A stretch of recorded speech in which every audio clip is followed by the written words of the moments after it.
Hello everyone, welcome back again to this channel. Thank you so much for being with me again and a happy Sunday to all of you. Now guys, I want you to know if you're doing something at the moment, please just leave it and come and hear what I have to say. So guys, Reno Omokri didn't just stop at ordinary accusations. He didn't just stop at ordinary education. He made a lot of statements directly at against Nnamdi Kanu, claiming that Kanu was responsible for the underlifting of several security agencies in the southeast. But here is the big question. Will you be able to substantiate it? Because right now, this is no longer social media talk. The case is before the Court of Justice James Omotosho, and the federal government has been asked over and over again to come forward with evidence, not rumors, not propaganda, but real evidence that links Mazi Nnamdi Kanu directly to these alleged attacks and the so-called public crimes. Up to today, they have failed to bring anything concrete, and that is why Martin and MC Carter are pressing harder with their 8-point demand against Reno and those backing what these chains. Now, sometimes it's not good to be doing, church or chore when you don't have a much evidence. Because take a look at what is happening to Reno Omokri now. He has been saying a lot of things without, having enough evidence. It's not just good to be doing church the way you don't even have any evidence to back up your claim. And right now, this is the exact problem with Reno Omokri. According to Martin and MC McCarthy, Reno has been recruited to actually defame and say all sorts of things that he cannot even substantiate. Now, let's go back to remember one certain time Reno came out and made a bold allegation. He said, do you know how many Nigerian soldiers, police officers, custom officers, immigration and customs officials, immigration and prison officers, as well as NCDC servicemen and women who have been killed by indigenous people of Biafra, State Security Network, and unknown government in the southeast, of which the majority have been from northern Nigeria. Now, this was not just a social media statement, it was a direct accusation tying Nnamdi Kanu and IPOB to the killings of what security personnel in the southeast. But the question is, where is the evidence of everything he's saying?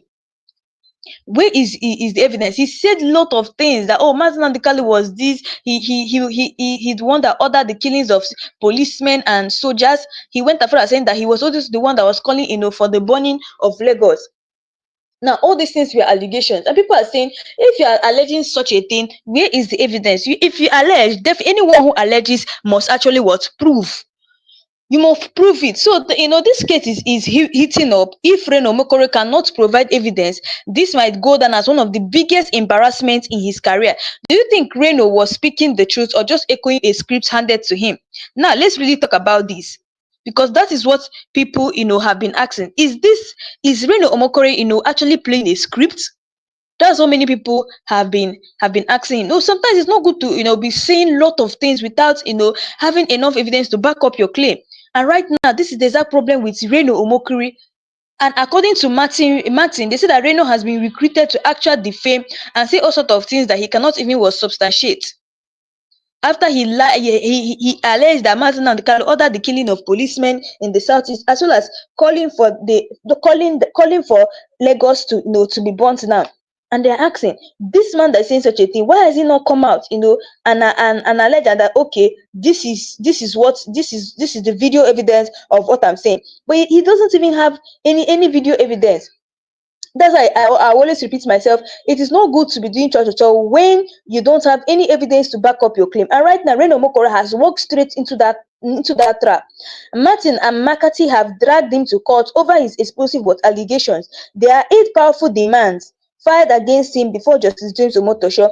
This case is about truth versus propaganda, evidence versus social media talk, and the world is watching. So I'll be telling you guys what actually happened, point by point. Now, what did Reno say? Reno was coming out and saying that Mazi Nnamdi Kanu ordered for the killings of policemen in the southeast. And the reason why Martin and McCarthy are after him is because he has alleged, he has defamed Mazi Nnamdi Kanu without proper evidence. Just like they always say that anyone who would allege must actually prove.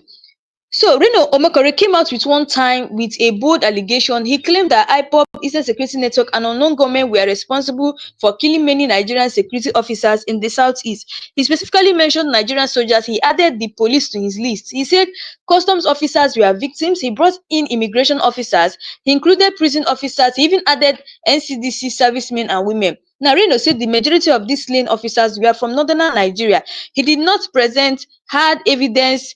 He did not present hard evidence publicly to support the claim. Instead, the statements were broadcast as fact, and he tied it directly to IPOB and Eastern Security Network activities. He also tried to connect it to Nnamdi Kanu personally. Now, on social media, his claims spread like what wildfire. The narrative painted Nnamdi Kanu as the mastermind of violence in the region. But the big question remains: where is the proof? That is the big question here. Where is the proof of all this? Now, allegations in public are one thing, are one thing in court. They are also another. That is why Martin are going after Reno's word legally. They want to see if Reno can stand by his statement under the oath. They want him to, actually take an oath and say, okay, this is what Mazen Namdekalu, did. They want him to really take an oath. And they're asking, where is the video evidence? Can he really take an oath for what he said? And if the federal government can back it with what evidence? Now, this court case, his court case is now before Justice James Omotosho. This is no longer a social media debate. The case is what before Justice James Omotosho. They have actually taken Reno Omokri's case. They have already taken his case before what Justice James Omotosho. Martin have filed a legal challenge demanding answers from him. They argue Reno's claims were defamatory and reckless. They say they were part of a calculated agenda to frame Nnamdi Kanu. The federal government has been called to substantiate what Reno allegations. So far, they have struggled to produce hard evidence. Now, the judge has asked for proof in linking Nnamdi Kanu directly to the alleged killings, not rumors, not media reports, but direct verifiable evidence, and that has put the government under pressure because in law you cannot convict a man or hearsay. You can't. You need concrete links, witness, forensic reports, signed orders, or confessions. None of that has surfaced in this case so far. That is why the courtroom battle was explosive. It's testing whether the allegations were real or were just propaganda. Because people have been saying that this is allegations, is as if the federal government has paid him, to make such an allegation. Because people can't believe that Reno will come out and say such a thing. Okay, he's saying such a thing. He's saying he has evidence of where Mazen Namdekalu was ordering for the killings of policemen, and he can't even, bring a proper video evidence. Just like in court, if you want to prove that, oh, what you're saying is true, the courts accept video evidence. But when you can't show these particular things, that means you are actually lying. So, Reno's credibility is now on the line. At it stands now, Reno's credibility is on the line. Martin and Makata's demand. Martin and Makata have put forward 8 powerful demands. The first demand is that Reno should provide the names of every security official allegedly killed. And the second demand is that he will produce evidence committed to IPOB or Eastern Security Network to those names to those killings. Now, third demand was that he's going to present official reports from Nigeria security agencies. And the fourth demand is that he's going to submit all intelligence linking Nnamdi Kanu personally. And the fifth demand is that disclose any communication with others. And the fifth demand is that he's going to the fifth demand is disclose any communication orders allegedly issued by IPOB, and the sixth demand is provide forensic evidence tying weapons or attacks to IPOB members, and the seventh demand is acknowledge if the claims were politically motivated, if no proof exists, and the eighth demand is issue a public retraction if evidence cannot be provided. So, all these things were the demand that they gave Reno Omokri that he should do. If not, if he doesn't do all these things, that there's going to be serious problem. That was the demand, that there's going to be a big problem if he doesn't provide all these things, because you cannot just come out and allege that someone did this, someone did that without a proper proof. The court assess video evidence. So when you say, oh, someone did this, you have to bring a video proof. You guys have seen the 8 demands given to Reno Omokri, saying that the first demand was that he's going to provide all those security personnel that died, the names of all of them, because according to him, he said that Mazen Nnamdi Kanu ordered for the killing of policemen. So the demand now is that he should provide them. That he should provide all the names of these security personnel. That's why it's not good, to be talking when you don't have a video evidence. Now, his case now has been submitted to Justice James Omotosho. His case is now in his hand for defaming Mazen Nnamdi Kanu. This is really serious. So, like, I'll be telling you guys, I'll be taking it from the beginning again. This is the first demand that was given to him, because, like, I'm telling you guys, his case has been submitted to Justice James Omotosho. So, this is the first demand. First demand is provide the names of every security officer allegedly killed. Second demand is produce evidence connecting IPOB or Eastern Security Network to those killing. Now, third demand is present official report from Nigerian security agencies. And the fourth demand is submit all intelligence linking Nnamdi Kanu personally. And the fifth demand is disclose any communication orders allegedly issued by IPOB. And the sixth demand is provide forensic evidence tying weapons or attacks to IPOB members. And the seventh demand is acknowledge if the claims were politically motivated if no proof exists. And the eighth demand is issue a public retraction if evidence cannot be provided. So these demands go straight to the heart of Reno's allegation. They are designed to separate truth from propaganda, and they put both Reno and the federal government in the hot seat. So these were the things they told him to provide, because his case now is in Justice James Omotosho's hand for defaming Mazi Nnamdi Kanu without even a video evidence. Now, in defamation law, the burden of proof is on the accuser. If you make a claim, you must back it with facts. Reno's statements were not framed as opinion; they were framed as fact. That makes them legally what? Actionable. Linking a person to murder without evidence is a serious what? Allegation. It can damage reputation permanently. That's why courts take it very serious. Justice Omotosho will be looking for hard evidence. Without it, Ureno's statement may be deemed reckless and what? Defamatory. And if the federal government fails to back him, Reno may stand alone. Now, there's so many public reactions, from what Reno said. There's so many public reactions. So in social media is on fire over this case. Supporters of Mazi Nnamdi Kanu say Reno is being used as a political tool. They accuse him of spreading propaganda. Others say Reno is only echoing what the government feeds him. Some Nigerians are naturally saying if Kanu is guilty, prove it in court. Many are tired of endless accusations without evidence. Legal experts are also weighing in. Some believe this case could expose a larger plot against IPOB. Others think it will finally force for transparency. Either way, the outcome will have ripple effects across Nigerians' political space. Now, this is more than Reno Omokri vs. Martin. This is a test of whether allegations against Nnamdi Kanu hold any water. It's a test of the federal government's evidence. It's a test of how far propaganda can go before it collapses under legal screening. It's a test of Reno's credibility as a public commenter. Now, the question people have been asking is, will he really provide evidence, or will he be forced to retract? The court of public opinion is actually waiting for him, and Justice Omotosho courtroom is not the battlefield. People are saying, will he really provide evidence of what he said? For me, Reno Omokri is not going to provide any evidence. This man is just blabbing. He doesn't have any single evidence. And the fact that they took this thing to court, I really like it, so that he will go out there, go to court and defend everything he said. Just say he has this Mazi Nnamdi Kanu did this. You should provide that evidence, and the courtroom is waiting for him. So, guys, let me really know what you guys think about what Reno Omokri said. Like, I want you guys to actually drop your points, your comments below. And also, there's a normal ritual that we normally do in this place, whereby we use this platform to agitate for the release of Mazi Nnamdi Kanu. So, guys, please, I want you to type in the comment section, free Mazi Nnamdi Kanu, and also justice delayed is not justice denied. So, guys, please type in the comment section, free Mazi Nnamdi Kanu. So, guys, let's go on. Now, allegations are cheap until you enter a courtroom. Once you step inside, evidence becomes the only language that matters. Reno Omokri is now learning this the hard way. His statements are being dissected line by line in front of Justice James Omotosho. This world is no longer listening to cho. They are waiting for proof. So Martin have made sure this case is not just talk, but law. Every word Reno said is now a legal liability. The courtroom is silent, but the tension is loud. This is not just about one man's statement. It's about a whole narrative. Now, Reno did not speak as if he was speculating. He spoke as if he had classified intelligence. He listed direct security agencies as victims. He directly mentioned IPOB and Eastern Security Network. He tied it to Nnamdi Kanu himself. That made his statement even heavier legally, because once you name a person, the burden of proof was skyrocket. Social media gave him a megaphone, but courtroom don't care about retweets. They care about documents, reports, and verifiable facts. Reno's words are now being replayed in court. Every sentence is being challenged. Now, Martin lawyers are asking, where did you get this information? They're asking, can you produce the source?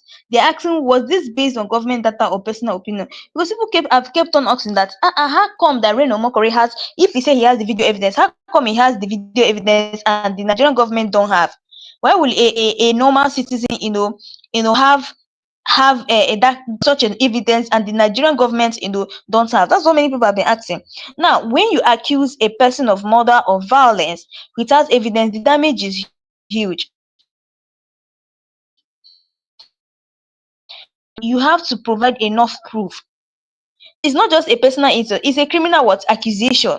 It can destroy reputations beyond repair. It can influence public opinion wrongly. It can also fuel more conflict in an already tense region. That's why defamation law treats such statements as serious. And why Martin are not letting this slide? They see Reno's statement as part of a campaign. They believe it was a calculated attempt to demonize IPOB and Nnamdi Kanu, and they are now using the law to challenge it. Justice James Omotosho has become the center of this drama. Every hearing attracts what attention. The federal government lawyers are under pressure. Reno's legal team is on the defensive, and now Martin are aggressive in their questioning. They are demanding direct links between Kanu and the killings. They are demanding proof that Reno's words were not what fabricated. So far, the evidence has been thin. Some reports presented are being challenged as hearsay. Others are being dismissed as what media speculation. That is not enough to convince or even justify Reno's claim. The judge is asking what tough question. They keep on telling Reno, can you provide the names of these victims? You said Mazen and the Kanu ordered to be killed. All these security personnel you say that Mazen and the Kanu ordered for their killing. Can you provide their names one by one? And also, where is the chain of evidence connecting what IPOB? These are the questions that that many people are asking. These are questions that could make or what break the case. And right now, the answers are not what convincing. Now, the first demand for names of victims should be simple, but it's not. Without the names, allegation is what vague. Naming them allows what cross verification. It allows families to speak up. It allows independent investigation. The second demand the second demand for evidence linking IPOB is what critical. Just saying IPOB did it is not enough. You need eyewitness or confessions. You need forensic links to weapon. You need arrest records connecting suspects to the group. The third demand for official reports puts the government in the spotlight. If the government has proof, why hasn't it been made public? If they don't have proof, why were there allegations made? The fourth demand for linking Kanu personally is the hardest. Did he give orders? Is there audio evidence? Is there a paper trial? Or is it just assumption because he's the leader of IPOB? The fifth demand for communication record is tricky, where others allegedly sent through phone or what encrypted apps. If yes, where are the logs? Now, the sixth demand for forensic proof of weapons tie is also huge. If weapons were recovered, were they traced to IPOB members? Were they linked to Eastern Security Network camps? The seventh demand about political motivation exposes the whole case. If there's no evidence, was Reno being used for propaganda? Was it part of a larger plot to tarnish Kanu before the court? The eighth demand for public retraction is powerful. A retraction would destroy Reno's credibility. It would also show the allegations were empty. That's why this demand is Reno's worst nightmare. Now, there are so many public opinions where people started talking about what Reno Omokri said. People say that this man has been paid. People even say that, oh, he's working for the federal government. Now on Twitter, hashtags were trending about this case, about Reno Omokri. They say that people are saying that the federal government has paid him. Some people went on further saying that justice for Kanu was also trending, because the more Reno Omokri was trending on Twitter, people are saying that the federal government has paid him. The same way justice for Kanu was also trending on Twitter. They were arguing that IPOB activities, many people were arguing that IPOB activities have caused insecurity. Pro Kanu group say Reno is lying for political gain. For me, I feel that Reno Omokri is actually was lying for political gain. He's acting. That's why people keep asking, who really paid you to come and say such a thing about Mazen and the Kanu?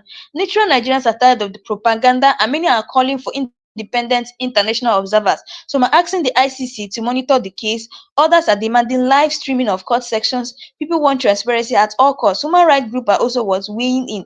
Amnesty International is reportedly watching the case. They have warned against using propaganda to justify detention. So, legal experts say this could set what a precedent. If Reno loses, it may discourage reckless political statements. If Reno wins, it may embody what's government narrative. Either way, Nigeria's political landscape will shift. So this case is not ending anytime soon. Yes, it's not ending anytime soon. I'm telling you the honest, because this we must get to the conclusion of this matter. Why did Reno Omokri say such a thing? Now, Reno's future as a political commentator hangs in the balance. Nnamdi Kalu's image is also at stake. The federal government credibility is on trial too. This is more than a legal battle. It's a battle for public participation. It is battle over truth. It's a battle that will define the narrative around IPOB for years to come. That is it. So, people have been saying that now that Reno Omokoro have finished saying all these things that he said, what did he benefit, in lying? What did he really benefit? Because his case now has been taken to Justice James Omotosho, to conclude, and they're asking him, to bring enough evidence. So they're asking him that, oh, he should bring enough evidence. Now, why this case matters is not just about Reno Omokori's words, it's about whether allegations against IPOB and Nnamdi Kanu are built on facts or propaganda. If Reno fails, the government narrative takes a huge hit. If Reno succeeds, it could justify years of crackdown. The case will affect public trust in the justice system. It will also affect Nigeria's human rights record internationally. It's a test of whether courts can stand against political pressure. It's also a warning to public figures. Speak with proof or face the law. Now, I'll be telling you guys there a breakdown of the 8 demands that they told Reno Omokori to do, and if he doesn't do this, it's going to be problem. The first demand is names of victims that he said that Nnamdi Kanu ordered to be killed, names of security personnel that he said Nnamdi Kanu ordered for their killing. Now, without names, the story collapses into rumor. Families of alleged victims could confirm or deny. This allows independent verification by journalists. It forces transparency on numbers claimed. Now, the second demand was, evidence linking IPOB. The statements are not enough. Physical proof is needed. Statements of what Reno Omokoro said is not enough. You can't just come out on national TV and be saying such a thing about Mazen Nnamdi Kanu and you don't have enough evidence. So people that are saying that statement is not enough, we still need what physical proof, to believe this. Now, eyewitness account needs to match for sneak data. Should Arrest record must show IPOB membership. Anything less becomes speculation. Now, the third demand, official security report. If agencies have real evidence, they must present it. If they don't, it exposes a propaganda chain. Official records carry legal weight in court. Media reports do not. And the fourth demand is personal link to Kanu. This is the hardest hurdle. Can they tie him directly or just by leadership? Courts need specific actions, not assumed responsibility. Leadership alone isn't proof of personal orders. Now, the fifth demand is this. The fifth demand is what communication logs. Now, if Kanu ordered anything, where are the message? So they were demanding that, okay, since Reno Omokori said that Mazen Nnamdi Kanu ordered the killing of security personnel in Nigeria, now we want to see the communication logs. We want to see, where Mazen Nnamdi Kanu ordered such a thing. Was there a chain of command captured? Were phones or devices seized with such data? Without logs, claims remain weak. The sixth demand is what forensic links to weapons. If weapons were recovered, they must be traced. Ballistics and fingerprints tell real stories. They were linked to Eastern Security Network camps or to unrelated criminals blamed on IPOB. And the seventh demand is political motive exposure. If no evidence exists, was Reno used? Was this part of a campaign to weaken IPOB's case? Courts can expose propaganda under oath. This could shape political structures. Eighth demand is public retraction. Yes, the eighth demand given to Reno Omokri was public retraction. If Reno retracts, it validates Martin's claim of defamation. Yes, it validates Martin Kanu's case of defamation. It destroys Reno credibility. It forces a rewrite of the government narrative. That is why this final demand is a ticking time bomb. Now, IPOB supporters call this case a turning point. They believe the truth is finally coming to light. Reno's critics say he played with fire. His supporters argue he spoke for national security, and northern groups are just watching closely. The southern activists are demanding transparency. Social media debates are just fears. Hashtag trending daily around each court section. Then videos of Reno old statements are resurfacing online. Commentators are dissecting every word he has ever said about IPOB. Political analysts are weighing the risk of Reno's reputation. Some fear this case could polarize Nigeria even more. Others hope it brings clarity and accountability. The Nigerian diaspora is also engaged. Many are calling for live broadcasts of the trial. They want no editing, no filters, just raw courtroom fact. International interest. Amnesty International is monitoring. Human Rights Watch has flagged the case. The UN Working Group on Arbitrary Detection is aware. The EU is watching Nigeria's legal system here. Western media outlets are preparing futures. The African Union Human Rights Branch is following updates. If this case exposes propaganda, it will affect Nigeria's image globally. If evidence is produced, it may justify government's actions to the world. Either way, the case is now international. Reno Omokri has a history of a political commentary. He's known for a prerogative statement. He often positions himself as a defender of national unity. His critics say he serves the interests of whoever is in power. IPOB struggle has long been a polarizing war topic. The Southeast has faced heavy war militarization, allegations of violence, allegations of violence have surrounded IPOB for years, but many have gone unproven in court. That's why this case is crucial. It is one of the first times such allegations are being forced into legal evidence. Now, if Reno fails, it could lead to what a massive what public apology. It could trigger lawsuits for damage. It could force a review of Kanu's detention. It could it could even influence international what intervention. Reno's career could suffer major damage. The government's credibility would also take a hit. Justice Omotosho's ruling will echo beyond the courtroom. This is not just a legal drama, it's a political earthquake. It's a test of law versus propaganda, a test of evidence versus allegation, a test of whether truth can survive politics. But Reno Omokri is at the center, but the ripple reach Nigerians what entire courtroom. So just like I told you guys, please, I want you guys to type in the comment section, what you really think about all this we've said, and also please type in the comment section, why you really think Freemason and the Kalo and justice delayed is not justice denied. Because like I told you guys, this is a platform where we agitate for the release of Freemason and the Kalo, and also to tell the Nigerian government that this man you guys are holding in custodial detention is an innocent man, and he hasn't really done anything bad. So guys, let's really go on. Just like I always told you guys, Reno Mokori has actually put himself inside big trouble. Yes, for saying such a thing. Now, Nnamdi Kanu are not just challenging Renault's words, they are challenging the foundation of his words of the allegation. Their legal team is dissecting every statement Renault made on live TV and social media. Every tweet, every video clip, and every interview is being played in court. The lawyers are using Renault's own word as evidence against him. This tactic is powerful because it leaves no room for denial. Renault can say, I did not say that. The recordings are right there. The cross-examination is intense. Reno is being asked, what was your source for this claim? Did you see any reports personally linking Nnamdi Kanu to these killings? Were you briefed by any security agents or was it a harass? These are make or break what questions. In law, once you admit you had no direct source, the credibility what collapses.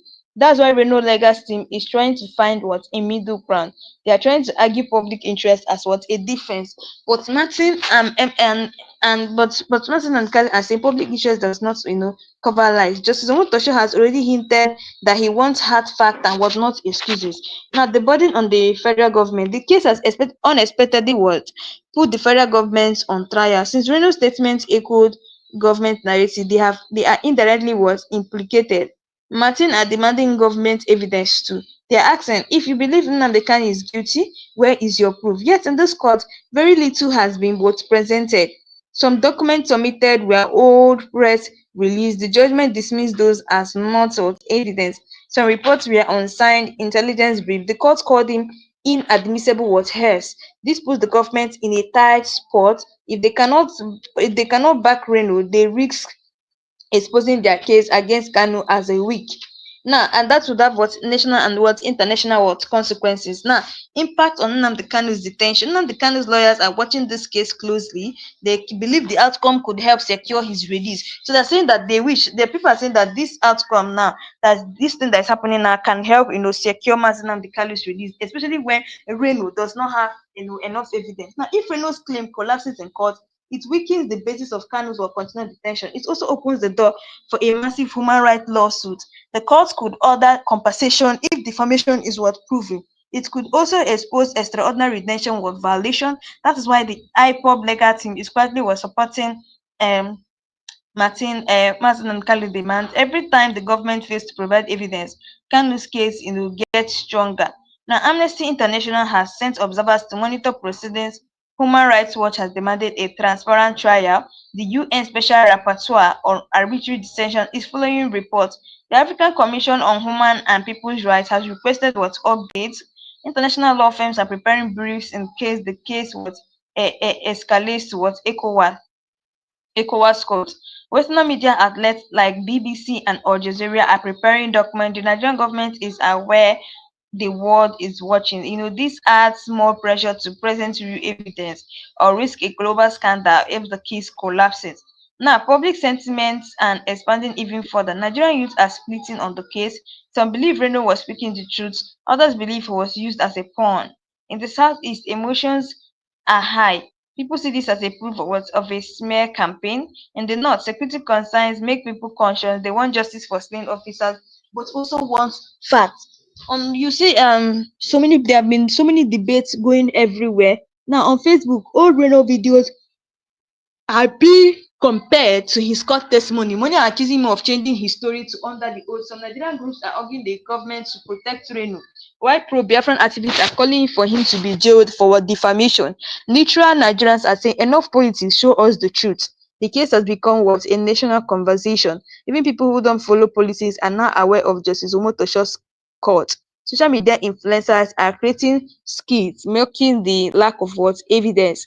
YouTubers are giving you saying analysis of everything. Now the case is dominating Nigerians digital media. Accusations against IPOB are not new. For years, security agencies have blamed them for violence. But many of these cases lack convictions. Often suspects were paraded but never tired. This created a superstition of fabricated narrative.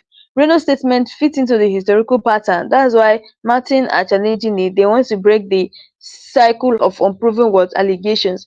Nnamdi Kanu's support said see this as a chance to clear his name. Opponents fear it might embody separatist movement. Now, historically, propaganda has been used to justify crackdowns in Nigeria. This case could set a precedent on how such narratives are treated in court. Now, I'll be telling you guys the potential change of outcome. If Reno produces credible evidence, it validates what government claims. It could lead to stronger charges against IPOB members. It could extend Kanu's detention. It could also justify the military presence in the southeast. But if Reno fails, it could trigger a collapse of the case against Kanu, and it could lead to his immediate release. It could even expose the government to international lawsuits. It could force Reno to issue a public apology. It could permanently damage his political credibility. It could spark a national debate about propaganda and accountability. Just the Omotosho ruling will be studied for years. It will shape future political community in Nigeria. Now, Reno Omokri may have thought this was just another political debate, but Martin have turned it into a historical legal debate. Every Nigerian should watch this case because it's not just about IPOB or Kanu. It's about whether the truth matters in Nigerian politics. It's about whether allegations must finally be backed by evidence. It's about whether propaganda has limits under the law. The next few hearings will decide Reno's fate.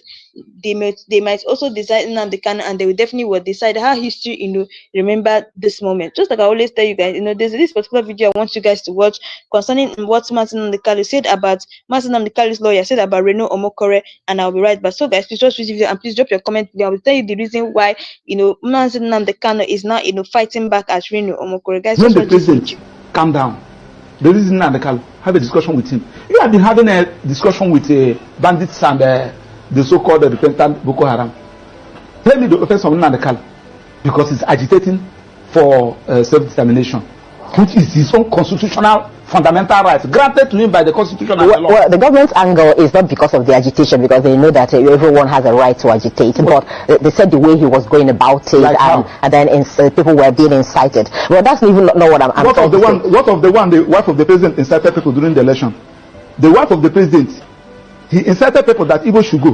What of the one Oba of Lagos said that Igbo should go and fall into Lagoon? What of those that came out and said that Igbos will not vote? If you are not voting for APC, you will not vote. What happened to them? Has anybody been arrested? that Nnamdi Kanu said something, then you now term that thing he said as is a terrorist, is a crime of terrorism. You charge him for terrorism. His own lawful organization that is registered in almost all the whole countries in America and Europe and Asia, and you now came to Nigeria, you term it a terrorist organization. Now you are now saying that now that IPOB is being recognized in almost all the whole countries in America and Europe, so you are now saying that America, France, Germany, they are recognizing a terrorist organization because you don't want anybody to agitate. You want to suppress anybody. If you talk, you kill him, suppress him, jail him. In a country that is predicated on a constitutional governance, it cannot work like that. Okay, let's get back to the ministerial nomination of Bianca Ojukwu, because you said he took away one from Anambra and brought in another. But remember that the president took away the minister based on the KPI results that came out, which he was not even the one, that did the evaluation. It was the result given to him with which he did that, meaning that if actually the minister had performed, above board in the KPI, they wouldn't have had any reason to remove her rather. Now, still on that ministerial list, we have 48 of them, am I right? And we have 36 states in this country, including FCT 37. So, apart from Southeast, that have only 5, every other region have more than 6, apart from Southeast. Now, check since 1999, we have been having series of presidents. Let's use what is going on now. The president is from where? Vice is from where? Speaker is from where? Senate President is from where? CJN is from where? Court of Appeal President is from where? National Industrial Court President is from where? Chief Judge of Federal High Court is from where? And they are saying that the people of Southeast belongs to this country. Are you sure Max, are you sure you're not? I mean, it's just like what I said too. I mean, isn't it time we started to be less sentimental about this diversity? We have to apply it now. We are saying that the only people that are qualified to hold all this position, nobody from South is qualified. On what basis? Are you saying that but the chief of naval staff is from the Southeast? Huh? The chief of naval staff? From where? I'm talking about the key position. So number 1 person, number 2 person, number 3 person, number 4 person, number 5 person. The key position. We have 3 arms of government: the executive, the judiciary, and the parliament. You can never see anybody from Southeast there. Now, the point we are talking about is that when I'm not even talking about, I'm in court about lopsided appointments. Okay. I can avail that my process because I did an intensive research in that process. File it, asking court to view whether this particular appointment, whether this particular government is in line with Federal Character Establishment Act, an act of National Assembly that said that you should carry everybody along. Section 14 of the Constitution also said that you should carry everybody along. And we are now doing all these things. You are telling me that, yes, now that you have removed Kennedy Handele and you are now brought in Bianca Ojukwu, that the people of Southeast will jubilate. Are you talking to idiots? Look at the people that you are talking about. Check, let me start with the sports. In football, the people that have made Nigeria proud are the people of Southeast. In commerce, in aviation industry, name it, in academics. They are from people of Southeast. But when it comes to power, they are not qualified. And we want them to be happy. Listen, let me tell you, like today that is Monday, go to Southeast. And my annoyance is that these things are avoidable for Christ's sake. The one at Niger, the reason and the Kanu, let us start addressing this issue. This early morning, somebody sent me a clip, something they posted, that they said from, I think they said next week, maybe next 2 weeks, that there will be nothing like federal courts in the whole of Southeast. What do I mean by federal courts? Federal courts, National Industrial Court is a federal court. Federal High Court is a federal court. Court of Appeal is a federal court. Now, the judges that are there, most of them are not Igbos. Majority of them are not Igbos. How should you risk somebody to go and preside in the Court of Appeal over the judicial division, Oka Judicial Division, Enugu Judicial Division? How can you appoint somebody to go and preside in Federal High Court in the Southeast, National Industrial Court in the Southeast? And you are not even thinking about all this. And the judges are not even thinking about, So the point we are talking about is that when there is a problem, look for a solution. Personally, somebody like us, we are not even, I'm defending Nnamdi Kanu, one of his lawyers. So when they say so you people are not doing what you're supposed to do, the person that is calling you, don't even know him. He's using a hidden number to call you. You don't even know what you're talking about court. The only thing that you went to court and you were unable to bring Nnamdi Kanu out. What even safe? Okay, Maxwell, let me ask you this, because from what you're saying, I've also heard IPOB many times deny, allegations of being involved in some of the killings that happen in the Southeast and some of the, the ills that we see in the society. Even the sit-at-home in question, IPOB has also claimed that he has not asked anybody to sit at home. No, get my point.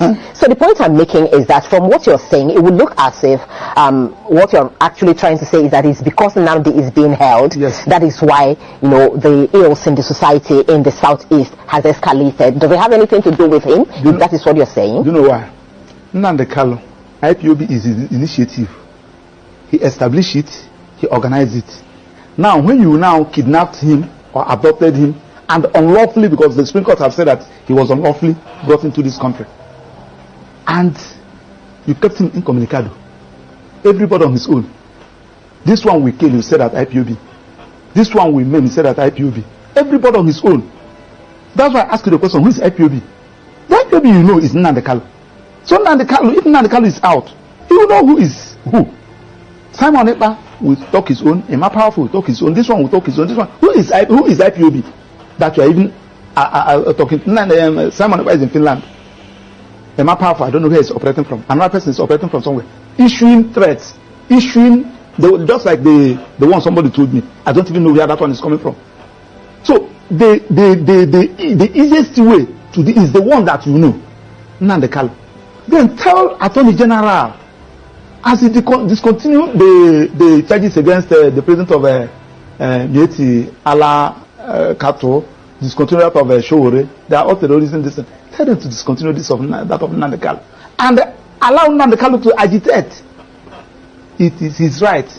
I told you the other day. You see, that's where the problem is, really. The guarantee, you know, that there will not be problems, even if Nnamdi Kanu is, because you're saying allow him to agitate, and he goes about it the way he used to, like, you know, the government have actually feared. That may also create more problems, don't you think? Let me tell you, there are some things that you asked me the other day whether they are talking about condition given Nnamdi Kanu. I told you one question. I say, if you give Nnamdi Kanu condition that he feel after meeting up that condition, he will still live like a human being, so be it. But when you give him condition and you are removing that made him a human being, he will tell you no. What is that made you a human being? That thing that makes you a human being is your ability to exercise your fundamental rights. And when somebody said, now I'm going to employ you here, I will be paying you $500,000 every month, but you will not talk, you will not move out, you say, do away with your job. When somebody said, I'm going to release you, but I'll cut one of your hands, say no. The agitation for self-determination is a fundamental right. And if you people fail to understand it, I can agitate that I need the Republic of Maxwell. It is my right.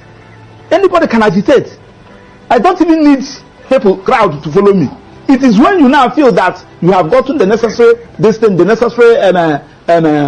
the necessary qualities, then so be it. It is now left for the president, who believe in democracy, who believe in government of the people by the people, to apply your initiative. What is the initiative? Release the person. Start addressing all those issues that gave rise to this agitation. It has been there. Uwazirike was agitating during Obasanjo. A lot of people were agitating. So now that you have arrested, you come down Uwazirike that time. Nnamdi Kanu came up. Now that you have arrested Nnamdi Kanu, Simon Ekpa is there. I think this data from Ned Nwoko was telling you that even if you arrest Simon Ekpa today, another Simon Ekpa will come out. So the issue there is that address all those issues.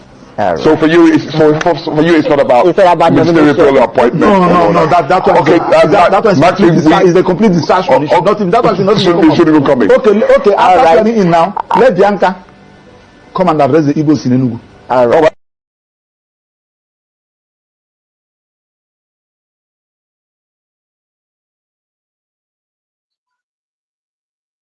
When the president calm down, the reason Nnamdi Kanu, have a discussion with him. You have been having a discussion with bandits and the so-called repentant Boko Haram.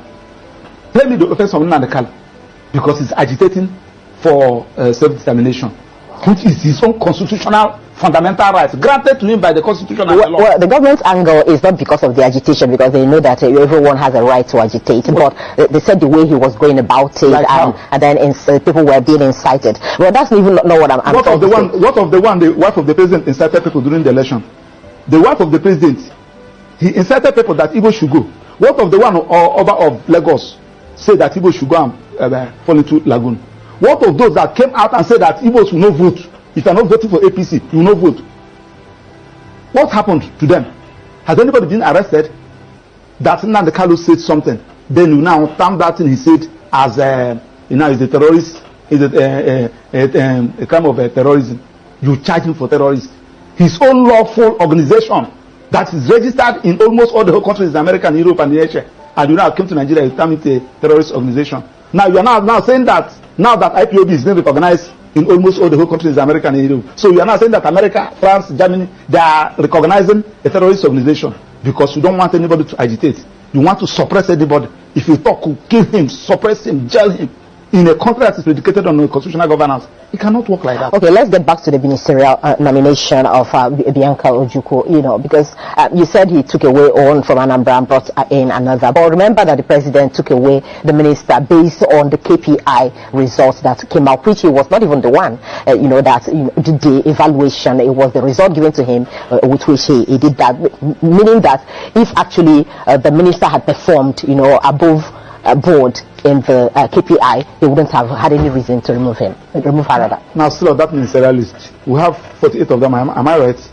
And we have 36 states in this country, including FCT 37. So, apart from Southeast, that have only 5, every other region have more than 6, apart from Southeast. Now, check since 1999, we have been having series of presidents. Just let's use what is going on now. The president is from where? Vice is from where? Speaker is from where? Senate President is from where? CJN is from where? Court of Appeal President is from where? National Industrial Court President is from where?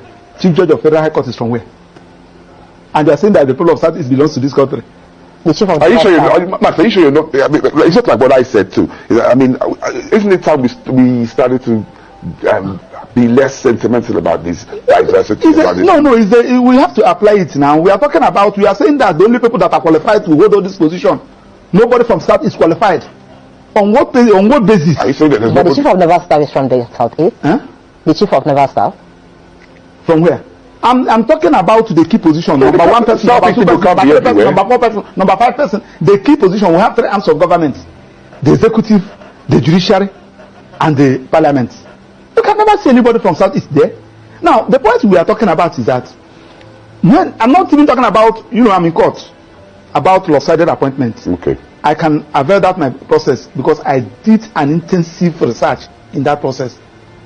File it, asking court to view whether this particular appointment, whether this particular governance is in line with Federal Character Establishment Act, an act of National Assembly that said that you should carry everybody along. Section 14 of the Constitution also said that you should carry everybody along. And they are not doing all these things. You are telling me that, yes, now that you have removed Kennedy Ohanele and you are now brought in Bianca Ojukwu, that the people of Southeast will jubilate. Are you talking to idiots? Look at the people that you are talking about. Let me start with the source. In football, the people that have made Nigeria proud are the people of Southeast. In commerce, in aviation industry, name it. In academics, they are from people of Southeast. But when it comes to power, they are not qualified. And we want them to be happy. Listen, let me tell you, like today that is Monday, go to Southeast. And my annoyance is that these things are avoidable for Christ's sake. The one at Niger, the reason and the Kalu, let us start addressing this issue. This early morning, somebody sent me a clip, something they posted, that they said I think they said next week, the next 2 weeks, that there will be nothing like federal courts in the whole of Southeast. What do I mean by federal courts? Federal courts, National Industrial Court is a federal court. Federal High Court is a federal court. Court of Appeal is a federal court. Now, the judges that are there, most of them are not Igbos. Majority of them are not Igbos. How should you risk somebody to go and preside in the Court of Appeal or the Judicial Division, Oka Judicial Division, Enugu Judicial Division? How can you appoint somebody to go and preside in Federal High Court in the Southeast, National Industrial Court in the Southeast? And you are not even thinking about all this, and the judges are not even thinking about So the point we are talking about is that when there is a problem, look for a solution. Personally, somebody like us, we are not even, I'm defending Nnamdi Kanu, one of his lawyers.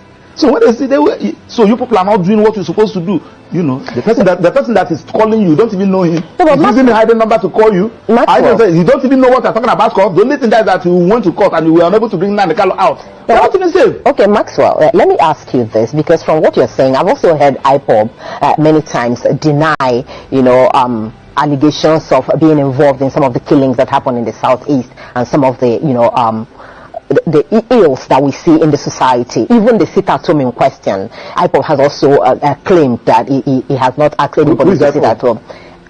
I don't know, get my point. So the point I'm making is that from what you're saying, it would look as if what you're actually trying to say is that it's because Nnamdi is being held, yes, that is why, you know, the ills in the society in the southeast has escalated. Does it have anything to do with him? That is what you're saying? Do you know why? Nnamdi Kanu, IPOB is his initiative. He established it, he organized it. Now, when you now kidnapped him or abducted him, and unlawfully, because the Supreme Court have said that he was unlawfully brought into this country, and you kept him incommunicado, everybody on his own. This one we kill, you said at IPOB. This one we maim, he said at IPOB. Everybody on his own. That's why I asked you the question, who is IPOB? The IPOB you know is Nnamdi Kanu. So Nnamdi Kanu, if Nnamdi Kanu is out, you will know who is who.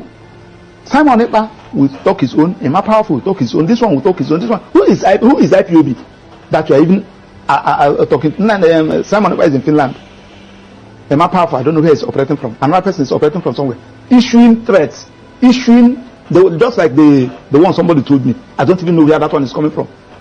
So the easiest way to do is the one that you know, Nnamdi Kanu. Then tell Attorney General, as he discontinue the charges against the president of Mieti Ala Kato, discontinue that of Showore, they are all terrorism. Tell them to discontinue that of Nnamdi Kanu and allow Nnamdi Kanu to agitate. It is his right. I told you the other day. You see, that's where the problem is, really. The guarantee, you know, that there will not be problems, even if Nnamdi Kanu is, because you're saying allow him to agitate, and he goes about it the way he used to, like, you know, the government have actually feared. That may also create more problems, don't you think? Let me tell you, there are some things that you asked me the other day whether they are talking about condition giving Nnamdi Kanu. I told you one question. I say, if you give Nnamdi Kanu condition that he feel after meeting up that condition, he will still live like a human being, so be it. But when you give him condition and you are removing that made him a human being, he will tell you no.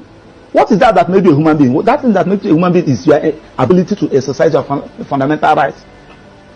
And when somebody said, now I'm going to employ you here, I will be paying you $500,000 every month, but you will not talk, you will not move out, you say, do away with your job. When somebody said, I'm going to release you, but I'll cut one of their hands, say no. The agitation for self-determination is a fundamental right. And if you people fail to understand it, I can agitate that I need the Republic of Maxwell. It is my right. Anybody can agitate. I don't even need crowd to follow me. It is when you now feel that you have gotten the necessary need the necessary qualities, then so be it. It is now left for the president, who believe in democracy, who believe in government of the people by the people, to apply an initiative. What is the initiative? Release the person, start addressing all those issues that gave rise to this agitation. It has been there. Uwazirike was agitating during Obasanjo. A lot of people were agitating. So now that you have arrested, you come down Uwazirike that time, Nnamdi Kanu came up. Now that you have arrested Nnamdi Kanu, Simon Ekpa is there. I think this data from Ned Nwoko was telling you that even if you arrest Simon Ekpa today, another Simon Ekpa will come out. So the issue there is that address all those issues. Right. So for you, it's not about. So you guys were able to hear what Master Nnamdi Kanu's lawyer said, right? Now, I'll be telling you guys, you know, all these things, the possible aftermath of what Reno Omokri has said, you know, the allegations he has said against Master Nnamdi Kanu, because you guys know that they have, you know, filed a case against him for defamation, you know, saying things about Mazi Nnamdi Kanu without even much evidence, without a video evidence. The court will always demand for a video evidence, but Reno Omokri has nothing to use and defend it. Now, a Reno loss could trigger a chain reaction. Other commenters who made similar claims could face lawsuits. Media outlets that published unverified allegations may be sued. The government could face compensation claims. Nnamdi Kanu's legal team could demand immediate release. International courts could get involved if human rights violations are exposed. Now, a reign of victory, however, could embolden the federal government's narrative. It could also weaken IPOB's international advocacy, but it would require undeniable evidence to secure that victory. That is the key. Evidence is everything in this case. So without evidence, without bringing out an evidence, it's going to be sued, but for defamation, for making such making such a defamation against Mazi Nnamdi Kanu without a proper evidence. Now, legal pressure intensifies. Justice James Motosho has made it clear this case will not be rushed. Every claim is being picked apart piece by piece. Reno's lawyers are under intense security every time they attempt to dodge a question. Martin push harder. The judge has asked for physical evidence multiple times. Reno has been told your words are not enough here. Court observers say the pressure in the room is suffocating, and the gavel force often to silence outbursts from both sides. The case is exposing how allegations can crumble under legal weight. Even Reno's body language is being analyzed by the public. Cameras captured his every reaction in court. Now, the federal government is stuck between supporting Reno and protecting itself. If they support him, they must produce what evidence. If the federal government said they want to support Reno Omokri, it's fine. They should also produce what evidence for that. If they can't produce evidence, they risk embarrassment. If they distance themselves, they leave Reno to fight alone. Either way, the outcome affects their credibility. Now, the government's lawyers are cautious with every word. They know the world is watching, not only Nigeria, many African nations as well as more other countries are watching this Mazi Nnamdi Kanu's case. This case could affect international relations. It could also influence foreign aid and cooperation. Nigeria's human rights record is on trial alongside Reno. The government is aware a wrong move could spark backlash. They are trying to manage the damage control, behind the scene. So the demand for names of victims is forcing transparency. The fact that they're asking Reno Omokri to provide the names of police officers who he said Nnamdi Kanu killed. They told him to be calling out the names of these victims one by one.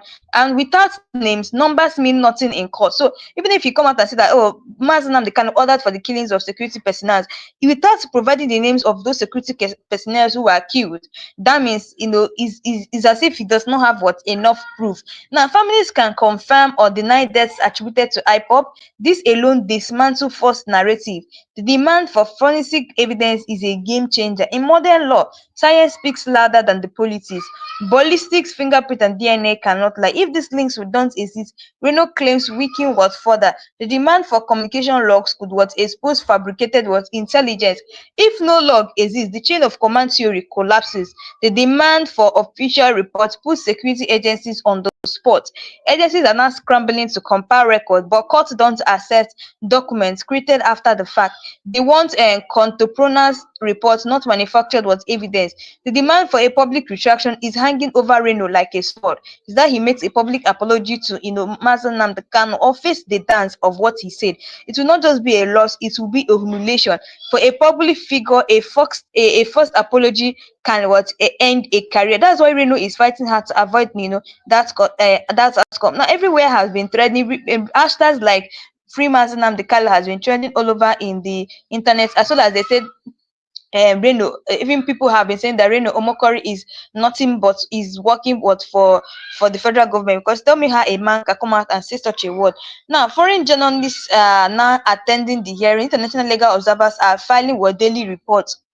Some embassies have sent representatives quietly monitor proceedings. Now, this Mazi Nnamdi Kanu's case, it will tell you that everybody is aware, everybody is watching his case. Even international observers from America, you guys saw in his last court case, but there were so many American observers who came to witness Mazi Nnamdi Kanu's case. This is as a result of they have still seen what the Nigerian judiciary are doing to them. If you guys normally follow my channel, there was a time I posted I talked about where Donald Trump said that every corrupt Nigerian judiciary is going to what is going to be sanctioned, and the sanctions include travel bans or frozen assets. This is as a result of what this is a result of Nnamdi Kanu's case, because I found out that Nigeria is a lawless country. They just come, they try to favor a particular person, and they try to favor a particular region or ethnic tribe. This is actually so bad. Now, the team is slowly cornering Reno with its own words. They have transcripts of every interview. They have full evidence of where Reno alleged that Nnamdi Kanu is behind the killings of policemen, and burning. Also said that he called her for burning of Lagos. So they have all the transcripts of every interview he went, and he was saying this. Now they're showing clips to the court to lock his statements in place. They're not showing the judge this particular thing that Reno Omokri said, to lock down his statements in place. So each clip is followed by the same question: where is your proof? They keep asking him, where is your proof, Reno Omokri? Where you say that Nnamdi Kanu ordered the killing of many soldiers. Now, where is your proof? Where is your proof for this thing? Now, behind the scene, officials are scrambling. The federal government never expected this defamation case to snowball. They are worried it will expose the weakness of their narrative. Security agencies are being asked for solid evidence. Some are reportedly unable to produce any, or they are just unable to produce. Others are producing unverified intelligence report. The court is treating this as what inadmissible. Now, this exposes a gap between propaganda and provable fact, even within government circles. What there is panic. Some officials are reportedly distancing themselves from Reno. Anyway, guys, that's all we have for today. Please drop your comment below and tell me what you guys really think about Reno Omokri. This man is seen as a federal government too. People are not saying that Reno Omokri is now seen as a federal government too. So please, guys, don't forget that there's a normal ritual we normally do here in this channel. We use this platform to agitate for the release of Nnamdi Kanu, and also to tell the federal government that, oh, this man is an innocent man. So please, I want you to type in the comment section, free Nnamdi Kanu, and justice delayed is not what justice denied. So guys, that's all we have for today. Please drop your comment below, and please don't forget to subscribe to this channel. And you guys are aware that Nnamdi Kanu is going to be coming to court on the 10th October 2025, and I'll be giving you guys latest updates from what is really going to be happening on the October 10th. So guys, thanks for watching, and see you guys again in my next live section.